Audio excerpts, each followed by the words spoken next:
Hello दोस्तों, स्वागत है आपका हमारे यूट्यूब चैनल पे। आज हम लोग कक्षा 10 के रसायन विज्ञान के धातु अधातु चैप्टर के कुछ ऑब्जेक्टिव क्वेश्चन करने वाले हैं। तो चलिए शुरू करते हैं। आज का पहला क्वेश्चन है, निम्नलिखित तत्वों में से कौन विद्युत का सर्वोत्तम सुचालक है।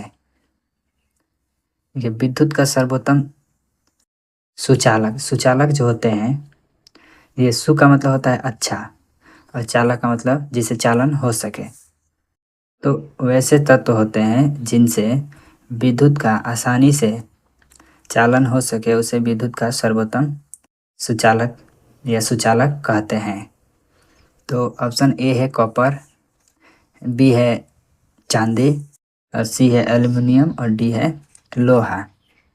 तो विद्युत का जो सर्वोत्तम सुचालक होता है वो है चांदी, क्योंकि इससे आसानी से होकर विद्युत का चालन हो सकता है।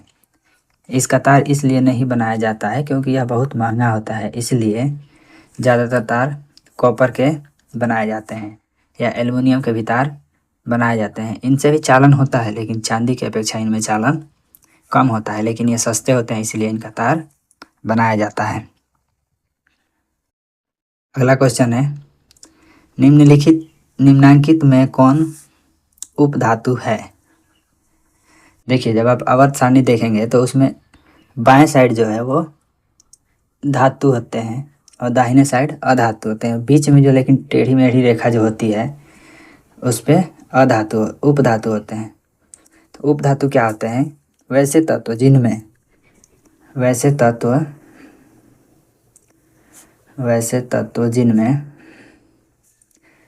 धातु और अधातु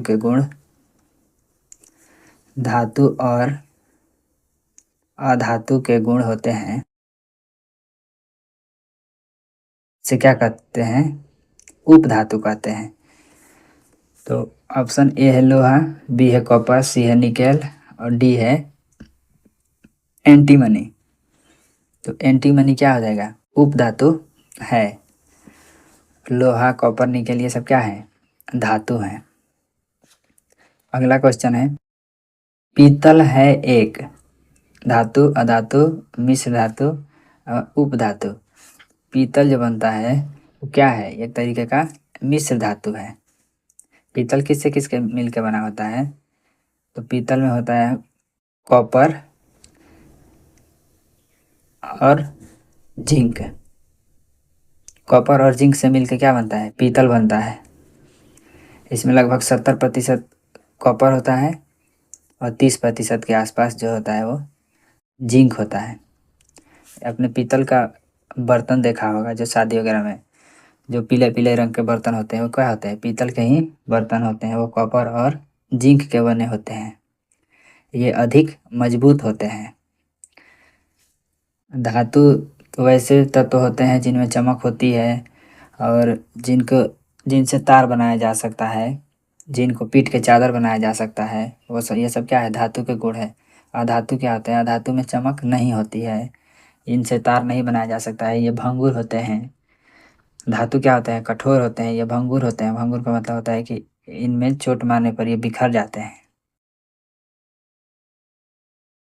मिश्र धातु क्या होते हैं? तो धातु और अधातु को जब मिलाया करके नया पदार्थ बनाया जाता है तो वही क्या होते हैं? मिश्र धातु होते हैं। धातु और देखिए, धातु और धातु को भी मिला सकते हैं। धातु और धातु मिल सके क्या हो सकता है? मिश्र धातु बन सकता है।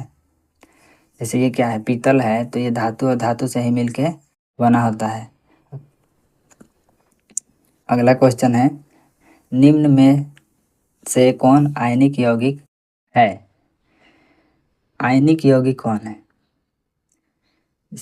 जब दो परमाणु, आयनिक यौगिक किसे कहते हैं? जब दो परमाणु इलेक्ट्रॉन की साझेदारी का इलेक्ट्रॉन त्यागते हैं तो एक पे धन आयन और दूसरे पे ऋण आयन बनता है। तो उनके बीच जब बंधन बनता है इससे यौगिक को क्या कहते हैं? आयनिक यौगिक कहते हैं, या उनसे जो यौगिक बनता है उन्हें आयनिक यौगिक कहते हैं। इसमें क्या होगा? एक धातु होगा और एक अधातु होगा, क्योंकि धातु इलेक्ट्रॉन को त्याग करके क्या बनाते हैं? धन आयन, और अधातु इलेक्ट्रॉन ग्रहण करके ऋण आयन बनाते हैं। तो इनसे जो यौगिक बनता है उसी को आयनिक यौगिक कहते हैं। तो इसमें देखिए ऑप्शन है CH4, ये है कार्बन, ये है हाइड्रोजन, तो ये दोनों क्या हैं, अधातु हैं। ये है CO2, कार्बन और ऑक्सीजन, ये भी दोनों क्या है, अधातु हैं। ये है कैल्शियम और ये है क्लोरीन, तो ये कैल्शियम क्या है, धातु, और क्लोरीन अधातु है। नाइट्रोजन और हाइड्रोजन ये दोनों भी क्या है, अधातु है। आयनिक यौगिक बनाने के लिए जरूरी है कि एक तत्व क्या होना चाहिए, धातु होना चाहिए, तभी वो इलेक्ट्रॉन त्याग करेगा तो उस पर धन आयन होगा, और जो अधातु है वो इलेक्ट्रॉन ग्रहण करेगा तो उसमें ऋण आयन होगा। उन्हीं से जो यौगिक बनेगा उसी को आयनिक यौगिक कहते हैं। तो ऑप्शन नंबर सी क्या हो जाएगा, इसका सही आंसर हो जाएगा। अगला क्वेश्चन है, निम्न में से कौन सा पदार्थ ऑक्सीजन से संयोग नहीं करता है। ऑक्सीजन से संयोग करने का मतलब है कि ऑक्सीजन से अभिक्रिया नहीं करता है। ऑप्शन ए है तांबा, बी है गोल्ड, सी है जिंक और डी है पोटेशियम। तो ऑक्सीजन से संयोग कौन नहीं करता है, सोना नहीं करता है, क्योंकि सोना जो है वो बहुत ही कम अभिक्रियाशील तत्व है। और सब ये हैं, तो इन सब में अभिक्रियाशीलता जो है वो ज़्यादा होती है सोने की अपेक्षा। इसलिए सोना देखिएगा ज़्यादा लंबे समय तक बना, सोना का जो गहना बनता है वो ज़्यादा लंबे समय तक चमकता ही रहता है, क्योंकि वो अभिक्रिया नहीं करता है। अगला क्वेश्चन है, शुद्ध सोना को व्यक्त किया जाता है। जो शुद्ध सोना होता है वो कितने कैरेट का होता है, 22 कैरेट, 24 कैरेट, 20 कैरेट और 12 कैरेट का। तो शुद्ध सोना जो होता है वो 24 कैरेट का होता है। लेकिन जब गहना बनाया जाता है तो उसमें 22 कैरेट सोना ही रहता है, और 2 कैरेट क्या होता है, अन्य धातु मिला दी जाती है। 2 कैरेट जो होता है, 2 कैरेट अन्य धातु मिला दी जाती है, जैसे कि यार कॉपर मिला दिया जाएगा या चांदी मिला दिया जाएगा। चांदी का होता है, संकेत होता है Ag। ये हो गया, या तो तांबा या चांदी मिला करके बनाया जाता है, ताकि ये क्या हो, मजबूत हो और अधिक टिकाऊ हो, जल्दी से नहीं टूटे। क्योंकि 24 कैरेट का जो सोना रहेगा वो ज़्यादा मुलायम होता है, इससे गहना बनाना बहुत ही मुश्किल है, नहीं बना सकते हैं आप। इसीलिए 22 कैरेट का ही गहना बनाया जाता है, जिसमें 2 कैरेट अन्य का मिला दिया जाता है, कॉपर और चांदी को। अगला क्वेश्चन है, निम्न में कौन अधिक अभिक्रियाशील है। ए है कॉपर, बी है पारा, सी है चांदी और डी है सोना। ये सब इसके संकेत हैं। तो सबसे अधिक अभिक्रियाशील इन सब में क्या हो जाएगा, तो सबसे अधिक अभिक्रियाशील जो है ये कॉपर है, क्योंकि कॉपर जो है वो ज़्यादा अभिक्रिया कर लेता है। आप अभिक्रियाशीलता की एक श्रेणी याद रखिएगा, क्योंकि इसमें बहुत सारे क्वेश्चन पूछे जाते हैं। अभिक्रियाशीलता की श्रेणी जो होती है, तो ये होता है सबसे पहले पोटेशियम, उसके बाद से सोडियम, फिर आता है कैल्शियम, फिर मैग्नीशियम और एल्युमिनियम, जिंक, लोहा और सीसा, और फिर हाइड्रोजन, कॉपर और पारा, उसके बाद से चांदी और फिर सोना। लास्ट में क्या आता है, सोना, क्योंकि सोना जो है वो बहुत ही कम अभिक्रियाशील है, ये जल्दी किसी भी तत्व से जल्दी संयोग या ऑक्सीजन से अभिक्रिया नहीं करता है। एक बार और इसको देख लीजिए, सबसे पहले पोटेशियम, फिर sodium, calcium, magnesium, aluminium, zinc, लोहा, सीसा, हाइड्रोजन, कॉपर, पारा, चांदी और सोना। हाइड्रोजन जो है ये बस तुलना के लिए लिखा जाता है, यह क्या है, धातु है।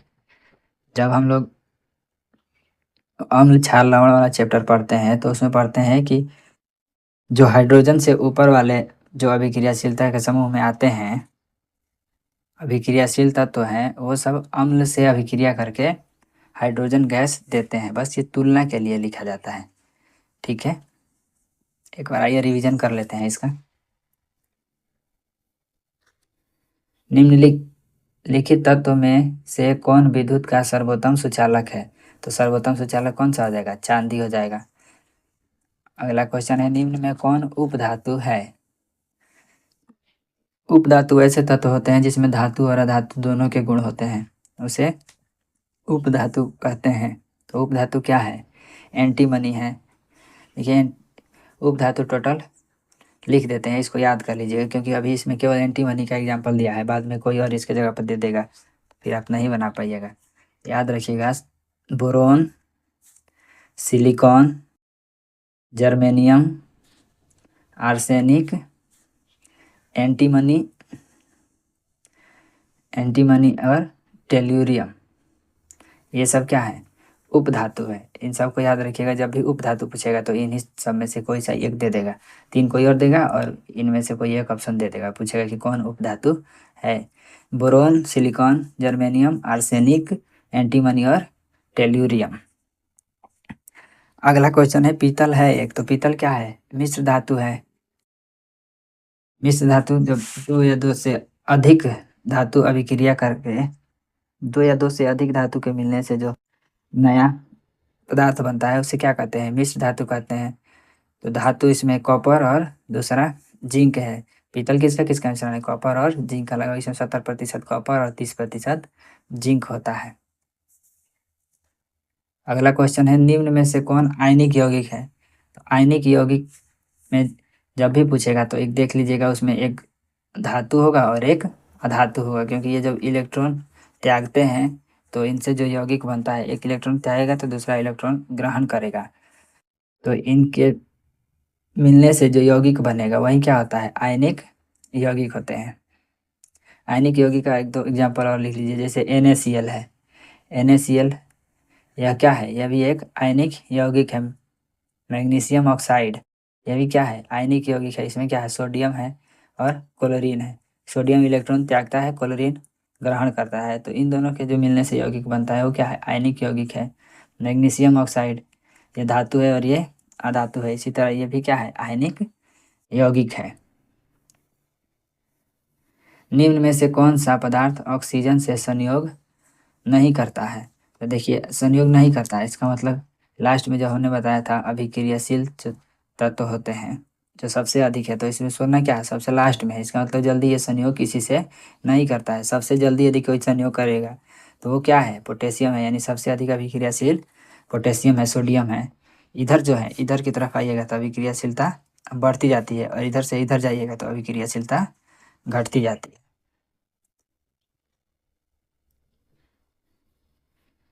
संयोग नहीं करता है तो गोल्ड।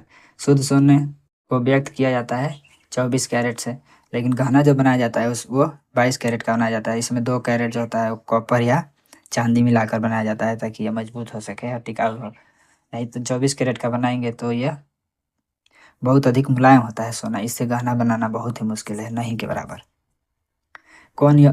निम्न में कौन अधिक अभिक्रियाशील है? कॉपर, पारा, चांदी और सोना। तो सबसे अधिक कॉपर जो है अभिक्रियाशील है। इन चारों में सबसे अधिक अभिक्रियाशील है। इसी की जगह पे यदि कोई सा भी ऑप्शन दे देता सोडियम, तो सोडियम हो जाता अभिक्रियाशील, कैल्शियम हो जाता। तो इस तरह इसको याद रखिएगा, ताकि सारे अभिक्रियाशील का क्वेश्चन आपको याद हो जाए। 2-4 बार इसको याद करिएगा या सामने लिख लीजिएगा तो ज़्यादा अच्छा रहेगा। तो ठीक है, आज के लिए इतना ही, मिलते हैं नेक्स्ट वीडियो में। धन्यवाद।